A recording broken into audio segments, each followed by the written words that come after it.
आपके पास अगर कागज पेन हो तो जरूर निकाल लीजिए, नोटबुक है तो बहुत अच्छा होगा, डायरी है तो बहुत ही अच्छा होगा, क्योंकि पता नहीं दोबारा कब कौन व्यक्ति इस विषय पर आपसे बात करने आएगा। और अगर नहीं है कागज पेन कॉपी तो भी चिंता मत करिए, क्योंकि मैंने पिछले कुछ वर्षों में काम करते करते ये सूत्रों को किताब में भी लिख डाला है। मैंने किताब बना दी है, भागवत संहिता जो है, मैंने भागवत जी की अष्टांग हृदयम और अष्टांग संग्रम, इनके सूत्रों को कलेक्ट करके सेलेक्ट करके 3 भाग में एक पुस्तक बनाई है, पार्ट 1, पार्ट 2, पार्ट 3, अष्टांग हृदयम, भाग 1, भाग 2, भाग 3। मूल लेखक भागवत जी हैं, मैंने सिर्फ सिलेक्शन किया और सिलेक्शन के साथ आज के हिसाब से उसको थोड़ा विश्लेषित किया है। जैसे मैं एक उदाहरण दूं तो आपको मेरी बात समझ में आए। भागवत जी ने एक सूत्र लिखा, अब मैं संस्कृत में बात नहीं करूंगा क्योंकि समय बढ़ जाएगा। एक सूत्र उन्होंने लिखा कि भोजन को बनाते समय, इसको माताएं बहनें सब बहुत ध्यान से सुने, पुरुष भी सुने तो अच्छा है। भोजन को बनाते समय पवन का स्पर्श और सूर्य का प्रकाश अगर नहीं मिला, किसको? भोजन को। जिस भोजन को आप बना रहे हैं या पका रहे हैं, उसको पकाते समय पवन का स्पर्श और सूर्य का प्रकाश नहीं मिला, वो भोजन कभी नहीं करना। क्यों? तो वो आगे लिखते हैं, ये भोजन नहीं विष है। और फिर आगे लिखते हैं कि दुनिया में 2 तरह के विष हैं। एक ऐसे विष होते हैं जो तत्काल असर करते हैं, और एक ऐसे विष होते हैं जो धीरे धीरे असर करते हैं। तत्काल असर वाले विष आप जानते हैं, जीभ पर 1 ड्रॉप डालो मर जाओ, ऐसे बहुत विष हैं। और धीरे धीरे असर करने वाले विष माने 2 साल में, 5 साल में, 10 साल में, 15 साल में, 20 साल में असर करेंगे और आपको मरने की स्थिति में पहुंचा देंगे। तो सूत्र उनका इतना है कि जिस भोजन को बनाते समय पवन का स्पर्श और सूर्य का प्रकाश ना मिले, वो भोजन को कदापि ना करें, क्योंकि वो विष है। अब ये तो सूत्र है, पहले संस्कृत है, मैंने वो हटा दिया, संस्कृत नहीं कहा, सीधे हिंदी में कहा। अब इस हिंदी का विश्लेषण करें, हम कहना क्या चाहते हैं और आज के हिसाब से विश्लेषण करें, सन 2007 के हिसाब से विश्लेषण करें। अब तक मैंने जो बोला वो भागवत जी का हिस्सा था, अब जो वो बोल रहा हूं वो मेरा हिस्सा है। भागवत जी कह रहे हैं कि प्रेशर कुकर का भोजन ना करें, क्योंकि प्रेशर कुकर एक ऐसी तकनीक है जिसमें भोजन बनाते समय ना तो सूर्य का प्रकाश जा सकता है, ना पवन का स्पर्श उसको मिलेगा। प्रेशर कुकर से जो भी है वो हवा बाहर तो आ सकती है, बाहर की हवा अंदर जाने की उसमें कोई डिवाइस नहीं है, कोई रास्ता नहीं। सूर्य का प्रकाश उसमें अंदर जाए ऐसी कोई टेक्नोलॉजी उसमें डेवलप नहीं हुई है। तो भागवत जी ने 3500 साल पहले कहा, शायद उनको ये अंतर चेतना में आ गया होगा कि ये कभी ना कभी आदमी प्रेशर कुकर बना ही लेगा। ये मैंने मजाक में कहा, लेकिन आज के हिसाब से आपको समझ में आया इसके लिए। तो वो ये कहते हैं कि प्रेशर कुकर का भोजन ना करें। माने हमारे घर में एक प्रेशर कुकर है जिस पर भागवत जी का सिद्धांत लागू नहीं होता। माने सिद्धांत ऐसे लागू नहीं होता कि हम उसका खाना खाएं, ना खाएं, वो विष है। फिर मैंने वैज्ञानिकों से बात की कि ये प्रेशर कुकर का भोजन विष है, ऐसा भागवत जी कहते हैं, आपका क्या कहना है? तो हमारे देश में CDRI नाम की एक बड़ी लेबोरेटरी है, सेंट्रल ड्रग रिसर्च इंस्टीट्यूट। वहां के 2 साइंटिस्टों ने कहा कि यार काम तो हमने करके देखा है, बात सही है भागवत जी। मैं कहता हूं ये टीवी पे बोलो, तो उन्होंने कहा ये प्रेशर कुकर कंपनियां गर्दन काट देंगे, टीवी पे नहीं बोल सकते, तुम चाहो तो बोलो। मैंने कहा आपकी रिसर्च क्या कहती है? वो ये कहते हैं कि ये जो प्रेशर कुकर है ज्यादा से ज्यादा या 99% एल्यूमिनियम के बने हुए हैं। एल्यूमिनियम आप जानते हैं। और वो ये कहते हैं कि भोजन रखने और बनाने का सबसे खराब मेटल अगर कोई है तो एल्यूमिनियम ही है। सबसे खराब मेटल जिसमें भोजन को आप रखें और भोजन को पकाएं, वो एल्यूमिनियम ही है। और दोनों वैज्ञानिक, वो कहते हैं नाम नहीं लेना हमारा, इसलिए मैं नहीं ले रहा हूं, वो ये कहते हैं कि हमारा 18 साल का रिसर्च ये कहता है कि अगर इस एल्यूमिनियम के प्रेशर कुकर का खाना बार बार आप खाते जाओ तो गारंटी है कि आपको डायबिटीज तो हो ही जाएगा, अर्थराइटिस तो हो ही जाएगा, ब्रोंकाइटिस भी होने की पूरी संभावना है, और सबसे ज्यादा टीबी होने की संभावना है, अस्थमा, टीबी, ये सब होने की संभावना। मैं पूछा आपने अब तक कितनी बीमारियों को डिटेक्ट किया? तो उन्होंने कहा 48 बीमारियों को हम डिटेक्ट कर चुके हैं जो प्रेशर कुकर के खाने से ही होती। और ये दोनों रिसर्चर सबसे ज्यादा इन्होंने रिसर्च किया जेलों में। जेल है ना हमारी, वहां सभी कैदियों को एल्यूमिनियम के बर्तन में ही खाना मिलता है, आप जानते हैं। तो ये दोनों वैज्ञानिक लखनऊ के हैं, लखनऊ की जेल में, लखनऊ के आसपास की जेलों में इन्होंने बहुत काम किया।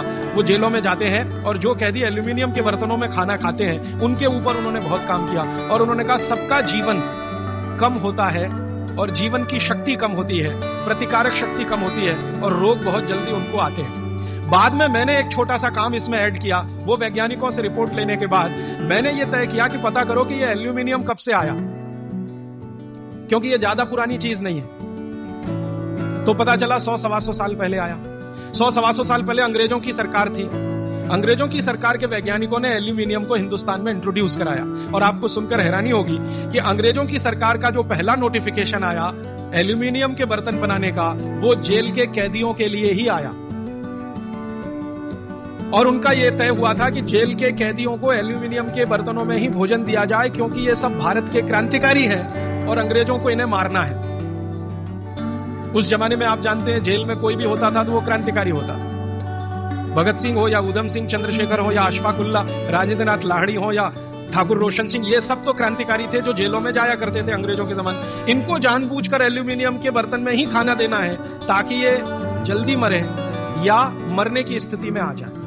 तो समझबूझकर अंग्रेजों की सरकार ने एल्यूमिनियम के बर्तन इस देश में इंट्रोड्यूस किए। अब परिणाम क्या हुआ? अंग्रेज तो चले गए, लेकिन जेलों में आज भी ये नियम चल रहा है कि भोजन एल्यूमिनियम के बर्तनों में ही दिया जाएगा।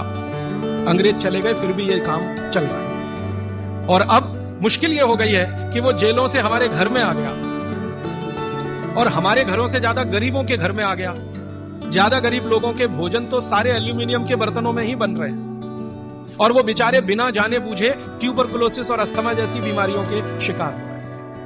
तो भागवत जी का सूत्र तो बहुत सरल है, सिंपल है कि जो भोजन को बनाते समय सूर्य का प्रकाश या पवन का स्पर्श ना मिले वो भोजन कभी नहीं करना। मैंने उदाहरण के लिए आपको समझा दिया कि प्रेशर कुकर का भोजन नहीं करना क्योंकि ये जहर है। एक और चीज है अपने घर में, रेफ्रिजरेटर। रेफ्रिजरेटर भी एक ऐसी वस्तु है, एक ऐसी डिवाइस है, एक ऐसी टेक्नोलॉजी है जिसमें सूर्य का प्रकाश नहीं जा सकता, पवन का स्पर्श भी नहीं हो सकता। और एक तीसरी चीज है अपने घर में, माइक्रोवेव ओवन। इसमें भी सूर्य का प्रकाश नहीं जा सकता, पवन का स्पर्श नहीं हो सकता। मतलब सीधा सा ये है कि आधुनिक तकनीकी से बनी हुई चीजें जो हमारे घरों में आई हैं पिछले 15-20 वर्षों में, भागवत जी के अनुसार इनमें रखा हुआ पकाया हुआ भोजन विष है तो ना करें। नहीं तो क्या होगा? आप कहेंगे जी हम तो करेंगे, हम तो छोड़ नहीं सकते प्रेशर कुकर को, हम तो छोड़ नहीं सकते रेफ्रिजरेटर को, हम तो छोड़ नहीं सकते माइक्रोवेव ओवन को, क्योंकि इसमें भोजन से समय बचता है। मेरा बहुत सारी माताओं और बहनों से तर्क हुआ है, वो ये कहते हैं कुकर में खाना बनाने से समय बचता है। तो मैं उनसे पूछता हूं ठीक है समय बचता है, तो बचे हुए समय का क्या करती हैं?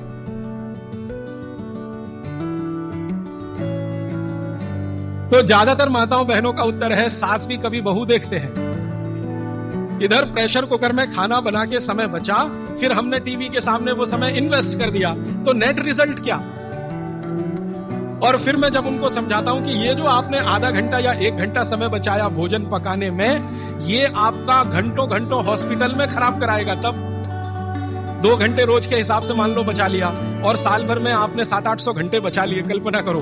फिर एक दिन हॉस्पिटल में भर्ती हो गए और 2-4 महीने वहां निकल गया, नेट रिजल्ट क्या? वही 0 का 0।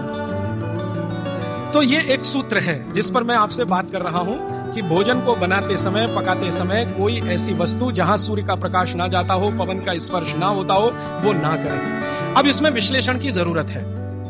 भागवत जी तो लिख के चले गए, अब ये क्यों का जवाब हमें ढूंढना है और इसमें जरूरत हो तो आधुनिक विज्ञान की मदद भी लेनी है। मॉडर्न साइंस ने कुछ लॉजिक डेवलप किए हैं, कुछ ऑब्जर्वेशंस उन्होंने दिए हैं, तो उनकी मदद से ये क्यों ना करें, क्या कारण है, यहां से अब बात में शुरू करता हूं। आधुनिक विज्ञान क्या कहता है प्रेशर कुकर के बारे में, ये जानिए। प्रेशर कुकर एक ऐसी टेक्नोलॉजी है जो खाने को जल्दी पकाती है, ये है सीधा सा मतलब। अब खाने को जल्दी पकाने के लिए ये प्रेशर कुकर क्या करता है, जो भोजन आपने उसमें अंदर रखा है पकने के लिए उस पर, और जो पानी डाला है आपने भोजन पकाने के लिए उस पर अतिरिक्त दबाव डालता है। ये है प्रेशर। प्रेशर माने दबाव। तो अतिरिक्त दबाव डालने की टेक्नोलॉजी है प्रेशर कुकर। और ये अतिरिक्त दबाव कहां से आता है? प्रेशर कुकर में आपने दाल डाली, ऊपर से पानी डाला, थोड़ा हल्दी मसाले डालकर बंद करके रख दिया। अब उसमें वो एक सीटी लगा दी, वो सीटी लगाई, यही सबसे खतरनाक चीज है पूरे प्रेशर कुकर की। सीटी ना लगाएं तो आपका प्रेशर कुकर आपके लिए अच्छा है। सीटी लगाते ही क्या करता है, पानी गर्म होगा।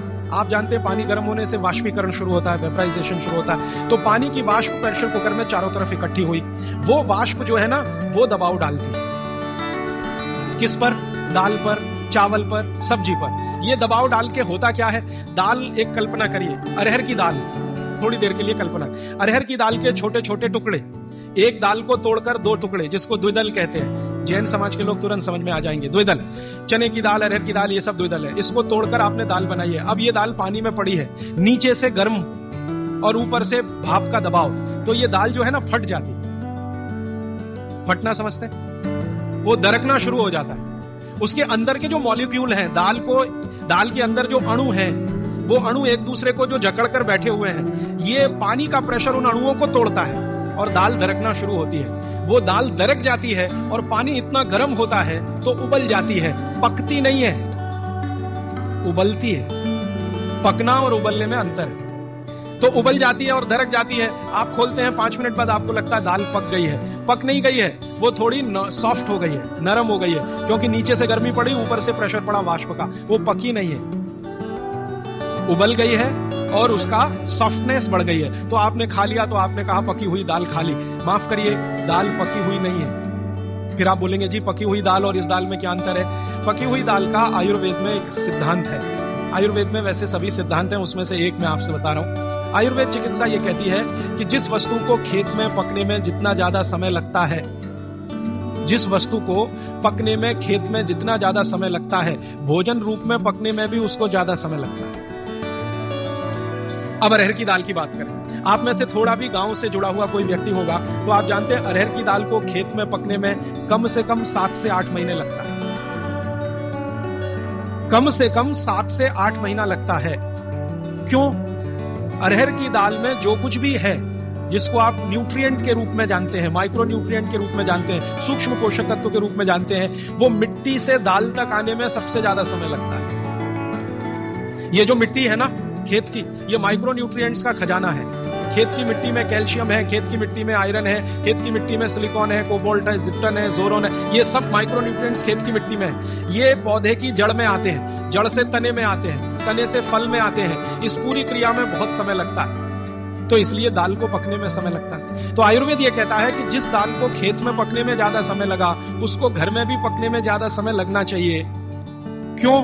ये जो माइक्रो न्यूट्रिएंट्स धीरे धीरे एब्जॉर्ब हुए हैं दाल में, खींच कर आए हैं दाल में, इनको डिसॉल्व होने में भी धीरे धीरे ही समय लगेगा। आप दाल क्यों खाना चाहते हैं? आप दाल खाना चाहते हैं प्रोटीन के लिए। प्रोटीन कहां से आएगा? ये जो माइक्रो न्यूट्रिएंट्स का कलेक्शन दाल में इकट्ठा है, इनके टूट जाने पर, बिखर जाने पर, तो वो बिखरने और टूटने में उसको देरी लगने वाली है, क्योंकि आने में देरी लगी है। ये प्रकृति का सिद्धांत है, आयुर्वेद का नहीं कहना चाहिए, प्रकृति का सिद्धांत है। बच्चे को पेट के अंदर गर्भाशय में विकसित होने में समय लगता है। दुनिया में हर चीज को विकसित होने में समय लगता है, जल्दी कुछ नहीं होता। इसलिए दाल भी जल्दी नहीं पकती, बच्चा भी जल्दी नहीं होता। सभी चीजों में यह है, प्रकृति का नियम है। और प्रकृति का दूसरा नियम है कि जिन चीजों को पकने में, बड़ा होने में ज्यादा समय लगा है, उनको डिसॉल्व होने में भी ज्यादा समय लगेगा। और दाल जब डिसॉल्व होगी तब उसके प्रोटीन्स आपको मिलेंगे भोजन में। इसीलिए आप दाल खा रहे हैं, ताकि आपको प्रोटीन की कमी पूरी हो। कुछ विटामिन आपको चाहिए, कुछ प्रोटीन्स आपको चाहिए, कुछ और दूसरे अंश आपको चाहिए। तो आयुर्वेद का नियम बिल्कुल सीधा है कि दाल ज्यादा देर में पकी है तो घर में भी ज्यादा देर में पके। अब मेरे समझ में आया कि हमारे पुराने लोग जो बुजुर्ग थे वो कितने बड़े वैज्ञानिक थे। मैं एक बार जगन्नाथपुरी गया था, आप भी गए होंगे। तो वहां भगवान का प्रसाद बनाते हैं तो प्रेशर कुकर में नहीं बनाते, आप जानते हैं। हालांकि वो चाहे तो प्रेशर कुकर रख सकते हैं, क्योंकि जगन्नाथपुरी के मंदिर के पास करोड़ों रुपए की संपत्ति है। तो मैंने मंदिर के महंत को पूछा कि ये भगवान का प्रसाद, माने वहां दाल और चावल मिलता है प्रसाद के रूप में, वो मिट्टी की हांडी में क्यों बनाते हैं? आप में से जो भी गए हैं जगन्नाथपुरी, आप जानते हैं वो मिट्टी की हांडी में दाल मिलती है और मिट्टी की हांडी में चावल मिलता है या खिचड़ी मिलती है, जो भी मिलता है प्रसाद के रूप में। तो मैंने महंत को पूछा कि आप ये मिट्टी की हांडी में ही क्यों बनाते हैं? तो उसने एक ही वाक्य कहा, मिट्टी पवित्र होती है। तो ठीक है, पवित्र होती है, ये हम सब जानते हैं। लेकिन वो जो नहीं कह पाया महंत, वो आपको मैं कहना चाहता हूं कि मिट्टी न सिर्फ पवित्र होती है, बल्कि मिट्टी सबसे ज्यादा वैज्ञानिक होती है। क्योंकि हमारा शरीर मिट्टी से बना है, मिट्टी में जो कुछ है वो शरीर में है, और शरीर में जो है वो मिट्टी में है। हम जब मरते हैं ना और शरीर को जला देते हैं तो 20 ग्राम मिट्टी में बदल जाता है पूरा शरीर। 70 किलो का शरीर, 80 किलो का शरीर मात्र 20 ग्राम मिट्टी में बदल जाता है, जिसको राख कहते हैं। और इस राख का मैंने विश्लेषण करवाया एक लेबोरेटरी में, तो उसमें कैल्शियम निकलता है, फास्फोरस निकलता है, आयरन निकलता है, जिंक निकलता है, सल्फर निकलता है, 18 माइक्रो न्यूट्रिएंट्स निकलते हैं मरे हुए आदमी की राख में। ये सब वही माइक्रो न्यूट्रिएंट्स हैं जो मिट्टी में है। इन्हीं 18 माइक्रो न्यूट्रिएंट से मिट्टी बनी है। यही 18 माइक्रो न्यूट्रिएंट शरीर में है जो मिट्टी में बदल जाता है। तो महंत का कहना कि मिट्टी पवित्र है, वो बहुत वैज्ञानिक स्टेटमेंट है। बस इतना ही है कि वो उसको एक्सप्लेन नहीं कर सकता। एक्सप्लेन क्यों नहीं कर सकता? आधुनिक विज्ञान उसने नहीं पढ़ा या उसको मालूम नहीं है, लेकिन आधुनिक विज्ञान का रिजल्ट मालूम है। पवित्रता रिजल्ट उसे मालूम है, विश्लेषण नहीं मालूम। वो हमारे जैसे मूर्खों को मालूम है। मैं अपने को उस महंत की तुलना में मूर्ख मानता हूं। क्यों? क्योंकि मुझे ये विश्लेषण करने में 3 महीने लग गए। वो बात 3 मिनट में समझा दिया कि मिट्टी पवित्र है। तो ये मिट्टी की जो पवित्रता है, उसकी जो माइक्रो न्यूट्रिएंट्स की कैपेसिटी या कैपेबिलिटी है, उसमें से आई है। तो मिट्टी में दाल आई है, दाल आपने पकाई है, तो महंत कहता है कि मिट्टी पवित्र है, इसलिए हम मिट्टी के बर्तन में ही दाल पकाते हैं। भगवान को पवित्र चीज ही देते हैं, अपवित्र चीज भगवान को नहीं दे सकते। अच्छा, मैं वो दाल ले आया और भुवनेश्वर लेके गया, पुरी से भुवनेश्वर। भुवनेश्वर में CSIR का एक लेबोरेटरी है, council of science and industrial research का लेबोरेटरी है, जिसको रीजनल रिसर्च लेबोरेटरी कहते हैं। तो वहां ले गया, कुछ वैज्ञानिकों से कहा ये दाल है। उन्होंने कहा हाँ ये पुरी की दाल है। मैंने कहा इसका विश्लेषण करना है, इस दाल में क्या है। तो उनके यार ये तो बड़ा मुश्किल काम है, 6-8 महीने लगेगा। मैंने कहा ठीक है, फिर भी। तो उन्होंने कहा हमारे पास पूरे इंस्ट्रूमेंट नहीं है, हमारे पास जो जो चाहिए वो नहीं है, आप दिल्ली ले जाओ तो बेहतर है। तो मैंने कहा दिल्ली ले गया तो खराब तो नहीं होगी? उन्होंने कहा नहीं होगी, क्योंकि ये मिट्टी में बनी है। तो पहली बार मुझे समझ में आया मिट्टी में बनी है तो खराब नहीं होगी। तो मैं ले गया दिल्ली तक, सच में ले गया। और भुवनेश्वर से दिल्ली पहुंचने में आप जानते हैं करीब करीब 36 घंटे से ज्यादा लगता है। दिल्ली में दिया, कुछ वैज्ञानिकों ने उस पर काम किया और उनका जो रिजल्ट है, जो रिसर्च है, जो रिपोर्ट है, वो ये है कि इस दाल में एक भी माइक्रो न्यूट्रिएंट कम नहीं हुआ पकाने के बाद भी। इस दाल में एक भी माइक्रो न्यूट्रिएंट कम नहीं हुआ पकाने के बाद भी। फिर मैंने उन्हीं वैज्ञानिकों को कहा कि भैया प्रेशर कुकर की दाल का भी जरा देख लो। तो उन्होंने कहा ठीक है, वो भी देख लेते हैं। तो प्रेशर कुकर की दाल को जब उन्होंने रिसर्च करके देखा तो उन्होंने कहा इसमें माइक्रो न्यूट्रिएंट्स बहुत ही कम है। मैं पूछा परसेंटेज वाइज बता दो। तो उन्होंने कहा अगर अरहर की दाल को मिट्टी की हांडी में पकाओ और 100% माइक्रो न्यूट्रिएंट्स हैं, तो कुकर में पकाने में 13% ही बचते हैं, 87% नष्ट हो गए। मैं पूछा कैसे नष्ट हुए? तो उन्होंने कहा ये जो प्रेशर पड़ा है ऊपर से और इसने दाल को पकने नहीं दिया, तोड़ दिया, मॉलिक्यूल्स टूट गए हैं, तो दाल तो बिखर गई है, पकी नहीं है, बिखर गई है, सॉफ्ट हो गई है। तो खाने में हमको ऐसा लग रहा है कि ये पका हुआ खा रहे हैं, लेकिन वास्तव में वो नहीं है। पके हुए से मतलब ये होता है कि जो माइक्रो न्यूट्रिएंट्स आपको कच्चे रूप में शरीर को उपयोग नहीं आते, उनको आप उपयोगी बना लें, इसको पका हुआ कहते हैं आयुर्वेद। जो सूक्ष्म पोषक तत्व कच्ची अरहर की दाल खाने में शरीर को उपयोगी नहीं आएंगे, वो उपयोगी आने लायक बनाएं, उसको पका हुआ कहा जाता है या कहेंगे। तो उन्होंने कहा कि ये मिट्टी की हांडी की दाल बहुत बहुत क्वालिटी में ऊंची है, बशर्ते कि आपके प्रेशर कुकर की। और दूसरी बात तो आप सभी जानते हैं, वो मुझे सिर्फ रिपीट करनी है कि मिट्टी की हांडी की बनाई हुई दाल को खा लीजिए तो जो उसका स्वाद है वो जिंदगी भर नहीं भूलेगा। इसका मतलब क्या है? भारत में चिकित्सा का और शास्त्र पाक कला का ऐसा विज्ञान विकसित हुआ है जहां क्वालिटी भी मेंटेन रहेगी और स्वाद भी मेंटेन रहेगा। तो मिट्टी की हांडी में बनाई हुई दाल को खाएं तो स्वाद बहुत अच्छा है और शरीर की पोषकता उसकी इतनी जबरदस्त है कि दाल का सही खाने का मतलब उसमें है। तब मैंने गांव-गांव घूमता रहता हूं तो पूछना शुरू किया, तो बोलते हैं लोग कि ज्यादा नहीं 30-40 साल पहले सब घर में मिट्टी की हांडी की दाल थी। मेरी दादी को पूछा तो दादी कहती है कि हम तो जिंदगी भर मिट्टी की दाल ही खाते रहे। तब मेरे समझ में आया कि मेरी दादी को डायबिटीज क्यों नहीं हुआ। तब मुझे समझ में आया उसको घुटने का दर्द क्यों नहीं हुआ। तब मुझे समझ में आया उसके 3200 दांत मरने के दिन तक सुरक्षित थे, क्योंकि हमने उसका अंतिम संस्कार किया। अगले दिन जब राखी लेने गए तो सारे दांत उसके 32 के 32 निकले। तब मेरे समझ में आया कि 94 साल की उम्र तक मरते समय चश्मा क्यों नहीं लगा उसकी आंखों पे, और जीवन के आखिरी दिन तक अपने कपड़े खुद अपने हाथ से धोते हुए मरी थी। ये कारण है कि शरीर को आवश्यक माइक्रो न्यूट्रिएंट्स की पूर्ति अगर नियमित रूप से होती रहे तो आपका शरीर ज्यादा दिनों तक बिना किसी दूसरे की मदद के काम करता है। तो माइक्रो न्यूट्रिएंट्स पूरा सप्लाई मिला दाल में, जो खाई थी उसने मिट्टी की हांडी में पका पका के। और न सिर्फ दाल पकाती थी वो मिट्टी की हांडी में, बल्कि दूध भी मिट्टी की हांडी में पकाती थी, घी भी मिट्टी की हांडी से ही निकालती थी, दही का मट्ठा भी मिट्टी की हांडी में ही बनता था। अब मेरे समझ में आया कि हजारों साल से मिट्टी के बर्तन क्यों इस देश में आए। हम भी एल्यूमिनियम बना सकते थे। देखिए बात मैं आपसे कहने जा रहा हूं वो ये कि हिंदुस्तान भी 2000 साल पहले, 5000 साल पहले एल्यूमिनियम बना सकता था, क्योंकि एल्यूमिनियम का रॉ मटेरियल इस देश में भरपूर मात्रा में है। बॉक्साइट। हिंदुस्तान में बॉक्साइट के खजाने भरे पड़े हैं। कर्नाटक बहुत बड़ा भंडार, तमिलनाडु, आंध्र प्रदेश बॉक्साइट के बड़े भंडार हैं। हम भी बना सकते थे, अगर बॉक्साइट है तो एल्यूमिनियम बनाना कोई मुश्किल काम नहीं है, लेकिन हमने नहीं बनाया क्योंकि उसकी जरूरत नहीं थी। हमको जरूरत थी मिट्टी की हांडी की, इसलिए हमने मिट्टी की हांडी बनाई और उसी पर सारे रिसर्च और एक्सपेरिमेंट किए। इसलिए कुम्हारों की एक पूरी की पूरी जमात इस देश में खड़ी की गई कि तुमको भैया मिट्टी के ही बर्तन बनाने हैं। माने तुमसे बड़ा वैज्ञानिक कौन? अब ये कुम्हार जो इतने बड़े वैज्ञानिक हैं इस देश के, जो मिट्टी के बर्तन बनाकर हजारों साल से दे रहे हैं हमारे स्वास्थ्य की रक्षा करने के लिए, हमने उनको नीची जाति बना दिया। हम कैसे मूर्ख लोग। वो नीचे कहां है जरा बताइए। अगर प्रेशर कुकर की कंपनी जो बना रही है प्रेशर कुकर वो ऊंचा आदमी है, तो ये कुम्हार नीचा कैसे हो गया?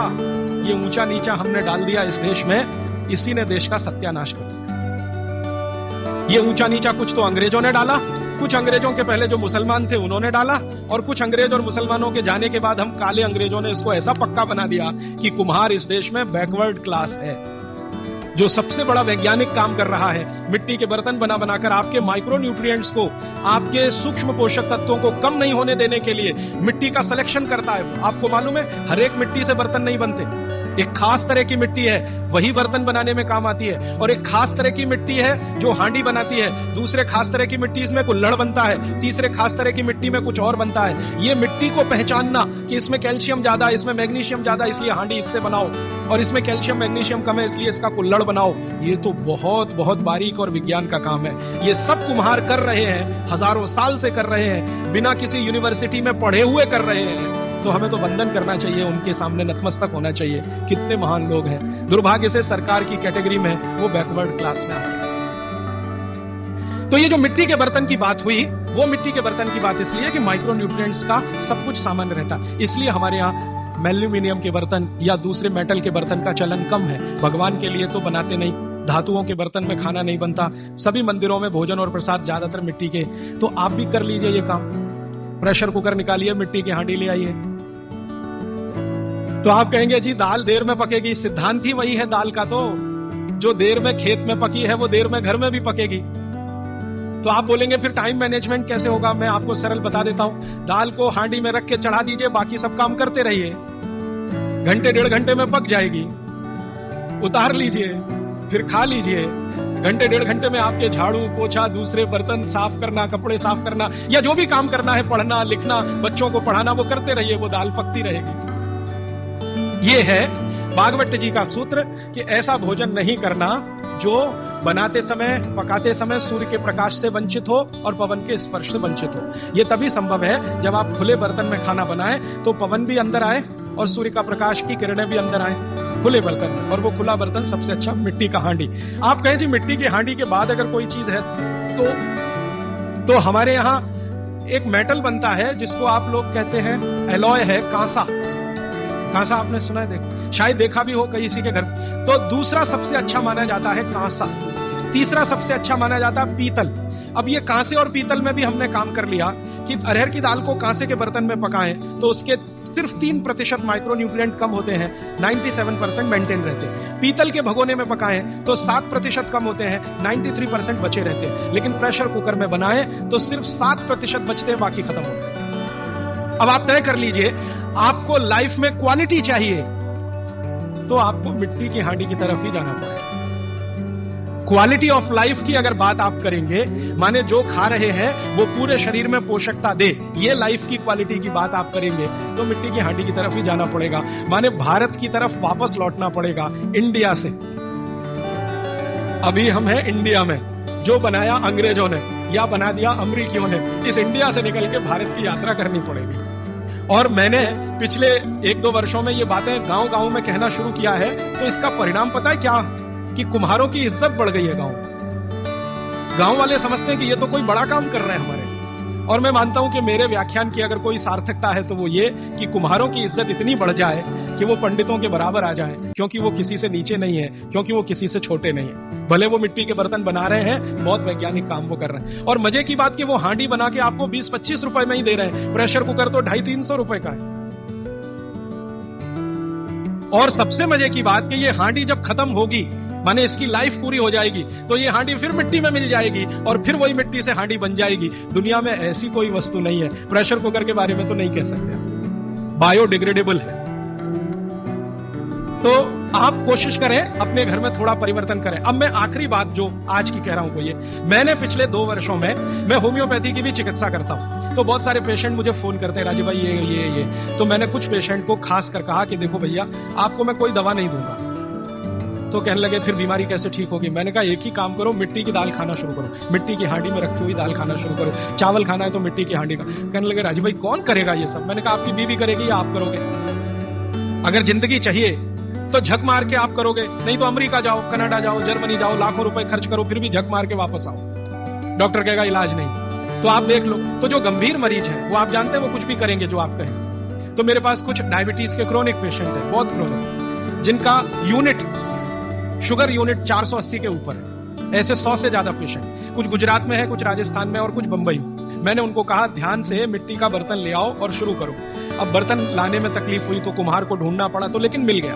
वो 8 से 9 महीना हो गया नियमित रूप से मिट्टी की दाल और मिट्टी का चावल, माने हांडी की दाल और हांडी का चावल, हांडी की खिचड़ी नियमित रूप से खा रहे हैं। और अब तो उन्होंने मिट्टी का तवा भी ले आया अपने घर में रोटी बनाने के लिए। बाजरे की रोटी बहुत अच्छी बनती है इस मिट्टी के तवे पे, तो रोटी भी उसी की खा रहे हैं। 8 महीने के बाद सबका शुगर टेस्ट किया है तो 480 यूनिट वाला अभी 180 यूनिट पे है, बिना किसी मेडिसिन के, बिना किसी इंजेक्शन के, बिना किसी टॉनिक के। और होम्योपैथी की कोई दवा नहीं दी मैंने उनको। कुछ लोगों को ज्यादा परेशान थे, दवा भी दो, उनको प्लेसिबो दे दिया। प्लेसिबो समझते हैं? खाली गोली, दवा नहीं डाली। तो पेशेंट को लग रहा है कि मैं दवा खा रहा हूं, दवा खा के अच्छा हो रहा हूं। मुझे मालूम है कि वो कोई दवा नहीं है, वो प्लेसिबो है, वो अच्छा हो रहा है उस मिट्टी की दाल खा के, मिट्टी का चावल खा के, मिट्टी की खिचड़ी खा के। रिजल्ट ये है। तब मैंने मान लिया कि बाघभट्ट सच में महान आदमी थे। वो एक सूत्र लिख गए कि आप ऐसा भोजन मत करो जिसमें सूर्य का प्रकाश ना जाए, पवन का स्पर्श ना हो, तो वो आपके लिए अमृत तत्व है। भोजन नहीं है, वो अमृत जैसा है। ये एक सूत्र पूरा होता है, 8:30 का समय हो गया है। आगे कल दूसरा सूत्र, तीसरा, ऐसे कर करके जो सबसे जरूरी 15 है वो पहले बताऊंगा और उसके आगे बढ़ता जाऊंगा। आभार, धन्यवाद।